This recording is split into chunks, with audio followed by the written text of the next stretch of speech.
Hello everyone, welcome to Gagan the deserving India. और दोस्तों, अभी एक चंद्रयान 3 को लेकर इंपॉर्टेंट अपडेट निकल कर सामने आ रही है।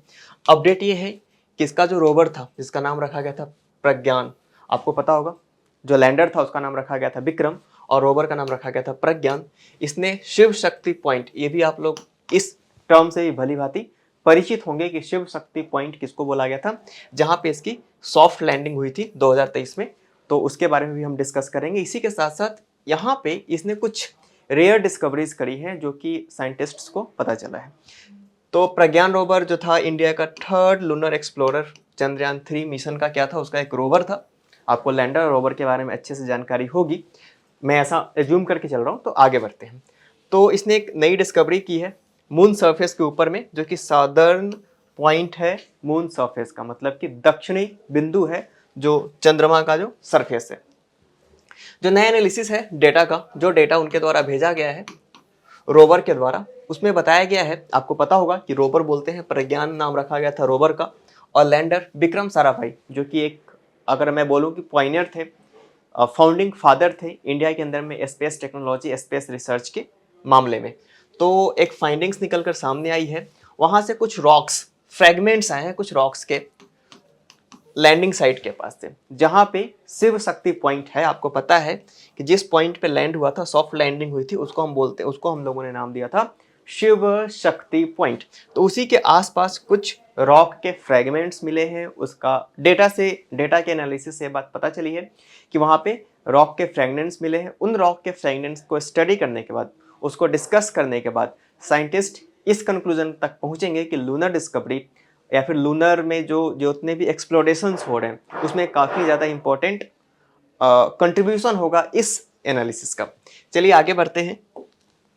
तो प्रज्ञान रोवर के, मतलब जहाँ पे ये लूनर डे हुआ है, उसके 103 मीटर के अराउंड ये जितने भी रॉक्स के जो फ्रेगमेंट्स मिले हैं, उनको, उनके डिस्ट्रीब्यूशन को, उनके डेटा को एनालिसिस किया गया है इस एनालिसिस में, जो कि अहमदाबाद में हुए कॉन्फ्रेंस में साइंटिस्ट्स ने बताया। वो मैं आपको बताऊंगा। जैसे कि आप देख पा रहे होंगे कि ऐसा रिपोर्ट किया जा रहा है। रिपोर्ट के अकॉर्डिंग ये जो फाइंडिंग्स हुए हैं ना, ये फाइंडिंग्स एक पेपर में पब्लिश किया गया है, प्रेजेंट किया गया है, और international conference on planets, exoplanets and habitability in Ahmedabad, इसमें इसको डिस्कस किया गया था। अहमदाबाद में इस डिस्कशन को, इस कॉन्फ्रेंस को रखा गया था। इसी के साथ साथ आपको एक्सो प्लैनेट पता होगा, दो तरह के प्लैनेट होते हैं।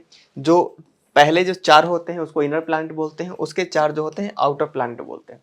तो एक्सो प्लैनेट आउटर प्लैनेट का ही एक पार्ट है, जिसमें कि ये बात करी गई है कि ये जो फाइंडिंग्स हुए हैं, इसका एक अलग से मीटिंग होता है, कॉन्फ्रेंस होता है। इस बार अहमदाबाद में हुआ था ये ऑर्गेनाइजेशन का। अब देखिए यूपीएससी क्या करता है, जो ऑर्गेनाइजेशन चर्चा में होता है उसका हेडक्वार्टर पूछ लेता है और आपको उसके बारे में थोड़ी बहुत जानकारी पूछता है। जैसे कि अभी ग्रेन्स के बारे में पूछ लिया था, इससे पहले टी बोर्ड के बारे में पूछ लिया था, तो पूछता है, वहां से क्वेश्चन पूछ सकता है। तो आप इसके बारे में भी जानकारी प्राप्त रखेंगे। कुछ रेयर ऐसे ऑर्गेनाइजेशंस होते हैं, ऐसा कोई मिशन होता है जो कि चर्चा में होता है, लेकिन काफ़ी ज़्यादा रेयर होता है। उसके बारे में इतना ज़्यादा पूरे साल भर या फिर हम स्टैटिक में नहीं पढ़ते हैं, क्योंकि वो काफ़ी ज़्यादा रेयर होता है और बहुत कम लोग उसके बारे में जानते हैं। लेकिन यूपीएससी वहाँ से क्वेश्चन पूछने लग गया है, तो आपको ये ज़रूरी है आपके लिए कि आप उन टॉपिक्स को भी अपने मद्देनजर रखते हुए अपनी तैयारी को उस दिशा की तरफ भी आगे बढ़ें।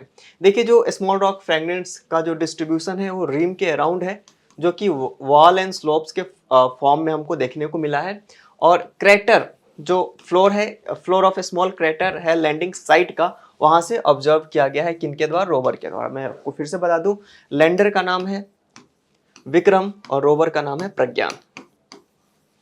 तो इसमें बताया गया है कि जो रोवर्स का जो जर्नी है, इंडिया टुडे ने इसको रिपोर्ट किया है, इस पूरे जर्नी के दौरान इसको प्राप्त किया गया है। आपको पता है, रोवर एक जगह से दूसरी जगह ट्रैवल कर रहा है, एक रोबोट है बेसिकली वो, और वो क्या कर रहा है, चीज़ों को रिकॉर्ड करता है, कैमरे लगे हुए हैं उसमें, और बहुत सारे जो मॉडर्न जो चीज़ें होनी चाहिए, टूल्स होने चाहिए, वो सारे के सारे टूल्स उसमें लगे हुए हैं, जिसके जरिए वो डिस्कवरी करता है। फाइंडिंग्स के अकॉर्डिंग ये जो रॉक के जो फ्रेगमेंट्स है, उसका साइज जो है वो 11.5 सेंटीमीटर के अराउंड है। मतलब इसके आसपास का उसका ऑन एवरेज बात करी जा रही है, कुछ हो सकता है छोटे भी होंगे, कुछ बड़े भी हो सकते हैं, लेकिन ऑन एवरेज अगर मैं आपसे बात करूं तो 11.5 सेंटीमीटर है। इसी के साथ साथ उसका जो सोर्स है फ्रेगमेंट रॉक का, ये क्रेटर है। ऐसा अनुमान लगाया गया है कि क्रैटर है। अब क्रैटर क्या होता है, जब किसी भी तरीके का किसी सरफेस पे बहुत ज़्यादा प्रेशर पड़ता है तो वहाँ पे जो उत्पन्न होती है उसको, उसके वजह से जो क्रैटर डेवलप होता है उसी से निकला हुआ ये स्टोन है, ये रॉक है, ऐसा माना गया है।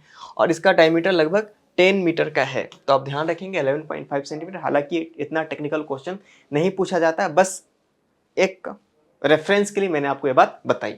चलिए अगले स्लाइड के ऊपर चले। तो हम अगले स्लाइड में देखते हैं कि चंद्रयान 3 जो मिशन था ये कंट्रीब्यूट करेगा डीप एंड अंडरस्टैंडिंग। किस चीज़ का अंडरस्टैंडिंग भाई?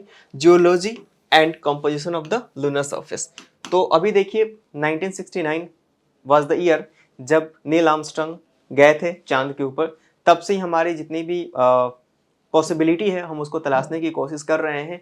समय समय पर यह देखने की कोशिश कर रहे हैं कि आखिर किस तरीके से हम उन गूढ़ रहस्यों को समझ सकें। क्या चांद पे पॉसिबिलिटी है लाइफ? क्या चांद पे पहले से कोई रह रहा है? अगर रह रहा है, अगर पॉसिबिलिटी है तो ऑब्वियस सी बात है कोई ना कोई रह रहा होगा। तो उनका जीवन शैली कैसा है? क्या वो इंसान है या फिर कोई इंसेक्ट्स वहाँ पे लोग रह रहे हैं या फिर कोई एनिमल है, फ्लोरा है, फौना है, क्या है, ये समझने की कोशिश की जा रही है साइंटिस्ट के द्वारा लगातार। और इसमें ऐसा बोला जा रहा है कि एक ब्रेक थ्रू साबित होगा लूनर सरफेस के ऊपर जो कंपोजिशन है उसको समझने के लिए। ये जो चंद्रयान 3 की अगर मैं आपसे बात करूं, कुछ बेसिक चीज़ें भी जान लीजिए। 23 अगस्त 2023 को इसको लॉन्च किया गया था। सॉफ्ट लैंडिंग हुई थी इसकी चंद्रमा पे। इसी के साथ साथ एक तीसरा मिशन है, चंद्रयान फर्स्ट 2008 में गया था। फिर चंद्रयान 2 जो कि सॉफ्ट लैंडिंग उसकी नहीं हो पाई थी। उसी के साथ साथ चंद्रयान 3 इसकी सॉफ्ट लैंडिंग भी हुई थी और ये अपना पूरी तरीके से डिस्कवरी भी कर रहा है चांद के ऊपर में। इसी के साथ साथ इसमें और भी 10 तरह की डिस्कवरीज बताई गई हैं इनके द्वारा, जो कि एक मैं अगर बोलूं कि इंडिया का जो लूनर डिस्कवरी उसमें काफ़ी ज़्यादा इंपॉर्टेंट रोल प्ले कर सकता है।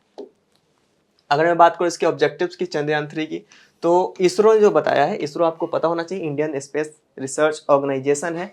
तो इसने बताया है कि ये डेमोन्स्ट्रेट करेगा सेफ एंड सॉफ्ट लैंडिंग को लूनर सरफेस के ऊपर। इसी के साथ साथ डेमोन्स्ट्रेट किया इसने रोवर का काम क्या है? रोव करना, मतलब कि एक प्लेस से दूसरे प्लेस मून के सरफेस पे ट्रेवल करना। और कंडक्ट किया है इन सिटू साइंटिफिक एक्सपेरिमेंट। अब देखिए एक्स सिटू और इन सिटू दो तरह का होता है। आपने इन्वायरमेंट में पढ़ा होगा कि उसी प्लेस पे रह के किसी भी चीज़ को स्टडी करना उसको इन सिटू बोलते हैं। उसके जो रियल प्लेस है उससे बाहर आके जो स्टडी की जाती है उसको हम एक्स सिटू के नाम से जानते हैं। तो ये क्या होगा, ये चंद्रमा के ऊपर ही जाके सारी की सारी रिसर्च, डेवलपमेंट और जो भी ग्रोथ हो सकता है इस कैटेगरी में उसकी कोशिश की जाएगी। तो आज के लेक्चर में फिलहाल इतना ही। अब मिलेंगे नेक्स्ट लेक्चर में। Thank you very much.